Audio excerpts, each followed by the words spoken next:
పక్కింటి సుజాత వాళ్ళ ఆయన 2000 రూపాయలు పెట్టి చీర తెచ్చాడంట. మీరున్నారు దేనికి? అవునా, నీకోసం 4000 పెట్టి చీర తెచ్చా. నా వైఫ్ దేంట్లోనూ తక్కువ అవ్వకూడదు. మన పక్కింటి సుజాత వాళ్ళ ఆయన 3000 రూపాయలు పెట్టి బ్యాగ్ తెచ్చాడంట.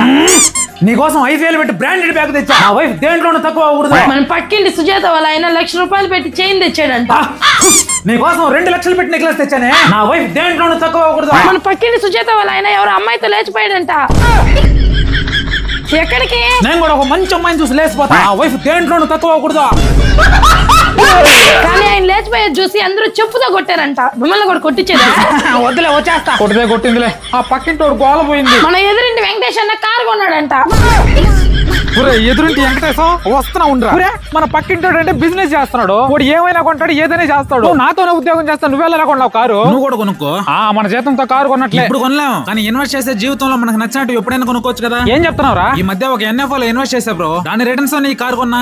NFOనా? నేను కూడా ఇప్పుడు ఇన్వెస్ట్ చేయొచ్చా? మెయిన్ గా మనలాంటి మిడిల్ క్లాస్ వాళ్ళం మన పిల్లల భవిష్యత్తు కోసం ఎంతో కొంత నెల కొంచెం సేవ్ చేసుకోవాలని మాత్రం ఖచ్చితంగా అనుకుంటాం కదా. సో ఆ ఉద్దేశంతో నేను కూడా NFO అయితే స్టార్ట్ చేశాను. ప్రెసెంట్ NFO లో ఇన్వెస్ట్ చేసుకోవాలనుకుంటే ICICI ప్రుడెన్షియల్ లైఫ్ వాళ్ళది కొత్త BSE 500 enhanced value 50 index fund అయితే రెడీగా ఉంది. దీంట్లో స్టార్టింగ్ ఇన్వెస్ట్మెంట్ కేవలం 10 రూపాయలు ఉంటే సరిపోద్ది. కాస్త అర్థమయ్యేలా చెప్పరా. ఏం లేదు బ్రో, సింపుల్ గా చెప్తాను. మనం ఏ కంపెనీ పైన పెట్టుబడి పెడితే భవిష్యత్తులో గ్రో అవుతుందని మనలాంటి వాళ్ళకి కొంచెం ఐడియా తక్కువ ఉంటది. అందుకే ఈ ICICI వాళ్ళ తరపున మనం పెట్టుబడి పెట్టుకున్నాం అనుకో, వీళ్ళు దేశవ్యాప్తంగా ఉండేటువంటి 50 మెయిన్ కంపెనీల మీద ఇన్వెస్ట్ చేసి మన పెట్టిన రూపాయిని డబుల్ చేసే బాధ్యత వీళ్ళైతే తీసుకుంటారు. అలా చేసే లాస్ట్ 5 years బ్యాక్ ఎవరైతే ఇన్వెస్ట్ చేశారో వాళ్ళకి ఇప్పుడు 36.3% అయితే రిటర్న్స్ తీసుకొచ్చారు. ఈ ICICI లైఫ్ వాళ్ళని నమ్మి దేశవ్యాప్తంగా 3,20,000 కోట్లయితే జనాలు పెట్టుబడులు పెట్టారంటే దీన్ని ఎంత నమ్మారనేది మీరే ఆలోచించవచ్చు. ఇంకొక మెయిన్ విషయం ఏంటంటే, మనం మంత్లీ ఇన్వెస్ట్మెంట్ స్టార్ట్ చేశాక మనకేమైనా అయితే మన అమౌంట్ మొత్తం ఫ్యామిలీకి ఇవ్వడంతో పాటు మన మంత్లీ ప్రీమియం కి 120 రెట్లయితే మన ఫ్యామిలీకి అయితే ఇస్తారు. సో ఇన్సూరెన్స్ పరంగా కూడా ఇదైతే యూజ్ అవుతుంది. పైగా ట్యాక్స్ బెనిఫిట్స్ కూడా ఉన్నాయి మీకు. సో మనలాంటి మిడిల్ క్లాస్ వాళ్ళం నెలలో ఒక 2,500 ఇన్వెస్ట్ చేసుకున్నా సరే